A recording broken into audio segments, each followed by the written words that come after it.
Hey yo! Today we're going to tackle the E flat, otherwise known as the D sharp. Depending on which way you look at it, it's all the same chord. So there's a few different ways you can play it. I'm going to play through them all and then I'll show you one by one.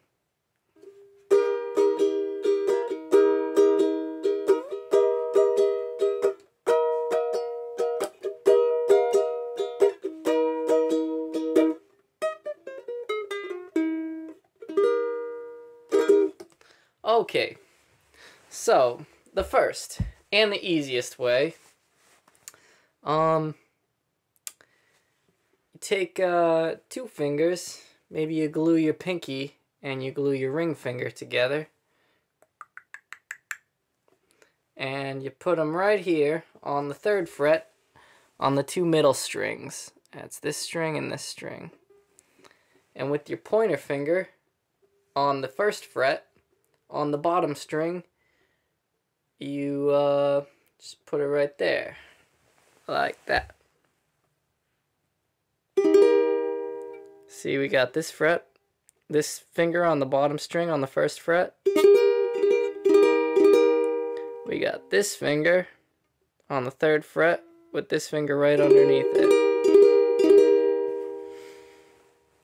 Now, some of these might be easier and some of these might be harder for different people, depending on which way your fingers move. And if you don't get it exactly at first, don't freak out. Sometimes it takes a little bit of practice to get the muscle memory going. So that's one way of doing it. The other way, you can glue 3 fingers together. And you can put them right here on the top 3 on the 3rd fret, like that. And then you take your pointer finger and you put it on the bottom string on the 1st fret, like that.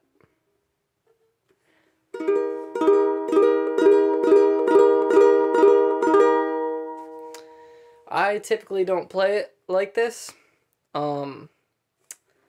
The way that I like to play it is I'll take one finger, and some people's fingers don't move like this and some do, and some people it takes time to, build up that dexterity. So don't get frustrated with yourself. You don't walk into a yoga class and expect to do like a headstand and somersaults and all that crazy stuff. Everything takes time and patience. So be gentle with yourself and let it be fun. So this is what I like to do for the E flat, is with one finger I will bar the top 3 strings on the 3rd fret, and with this finger I'll put it on the bottom string on the 1st fret. Now, if you can see, this finger right here does not cover, it doesn't cover that bottom string, so it allows it to really ring out. This finger's not doing anything but just pointing straight up in the air for whatever reason, and this finger's just not really pressing down on anything, it's just doing whatever it's doing. So that's one way to do it. Another way to do it, which may be a whole lot easier than all the other ways, is you take one finger, your pointer finger, you bar the whole entire 3rd fret, and with your pinky, you can put it on the 6th fret. Just like that. And this is a cool spot to play it. You might have to build up some muscle and pressing down all 4 strings. But this is a cool way to do it, because if you cover the bottom 2 strings,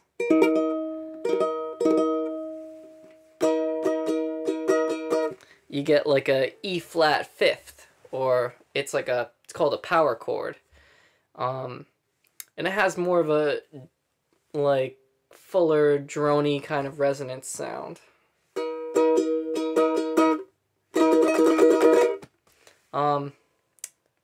So that's another way to do it. Moving up the neck, another way that you can do it is pointer finger on the 6th fret. The 5th fret is marked by a dot, so just move one more up. Pointer finger on the 6th fret on the bottom 2 strings. Then with these fingers, you go diagonally up. That is also an E flat, or a D sharp. That might be easier, might be harder. I don't know. Different strokes for different folks, I guess. And you'll find that once you learn the versions of the chord that cover all 4 strings, then you can move those shapes around and you can play variations of different chords. For example, if this is, you know, E flat, this is E, this is F, this is F. And that just opens up a whole new sandbox of tools to play with. So one more version of the E flat, which this one might be a stretch, but if you feel like being adventurous and playing around, take your pointer finger and put it on the 5th, 7th, on the 10th fret. So take your pointer finger, put it on the 10th fret, like that. And you want to take your pointer finger, you want to take your middle finger and put it not on the bottom string, but one string up from that. And then with this finger, you want to put it on the top string on the 12th fret. So this is 10, 11, 12.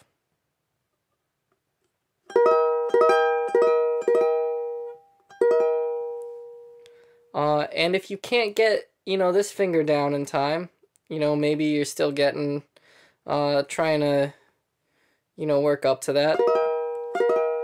It still sounds pretty even if you don't have a chance to get it down right away. Or if you're already halfway through the chord, you can kind of like hammer this down and pull it off and, yeah, mess around with it. If it sounds good to you, if it's pleasing to your ears, if it's pleasing to your soul, then I do believe you have successfully made music. I always try not to say, you know, like, stick to the format, because then music's not fun. Granted, there is a time for discipline and learning things, but music should always be fun. Thanks for tuning in. This is the D sharp, E flat, ukulele lesson. Be sure to check out all my original music too, out there on Spotify and iTunes and Amazon, and the YouTube channel has tons and tons more of originals and covers, and yeah. Drink plenty of water, be nice to your neighbors, eat your vegetables. Yep. Peace.